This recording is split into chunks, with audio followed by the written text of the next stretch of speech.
Sir ప్రతి స్కూల్లో main 10th class sir, అదే అసలు అది దాని తర్వాత ఫ్యూచర్ అని ఉంటుంది. సో 10th క్లాస్ రిజల్ట్స్ మనకి ఈ ఇయర్ ఎలా వచ్చాయి సార్? 10th రిజల్ట్స్ ఇయరే కాదండి, స్టార్టింగ్ నుంచి కూడా మన రిజల్ట్స్ చాలా బాగుంటాయి.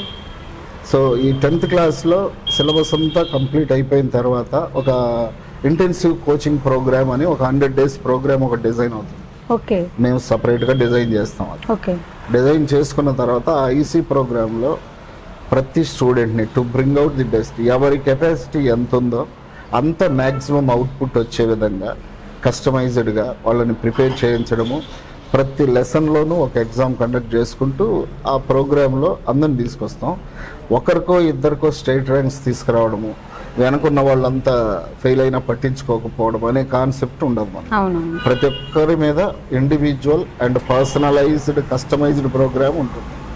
వాళ్ళందరినీ అలా తీసుకొచ్చి, అందుకే మన క్లాస్ రిజల్ట్ చూడండి, స్టేట్ ర్యాంక్ అనేది ఆ పబ్లిక్ ఎంత వచ్చింది హైయెస్ట్ అని అడుగుతారు కాబట్టి చూపించడమే, కానీ ఓవరాల్గా అయితే మన క్లాస్ యావరేజ్ లాస్ట్ ఇయర్ 530, ఈ ఇయర్ 525 526 క్లాస్ యావరేజ్ అన్ని తీసుకుంటే.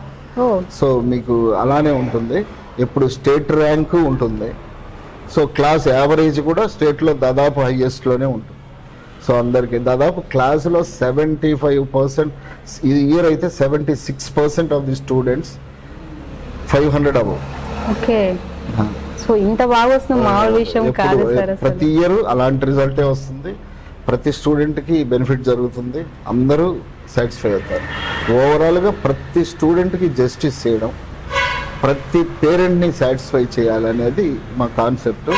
మా అకాడమిక్స్ మీదనే 24 hours మా అకాడమిక్ టీం మొత్తము సో చాలా కాన్సన్ట్రేషన్తో సూపర్వైజ్ చేస్తుంటాం, డిజైన్ చేస్తాం, టీచర్స్ని రిక్రూట్ చేస్తాం, ట్రైన్ చేస్తాం, తర్వాత సూపర్వైజ్ కూడా చేస్తుంటాము.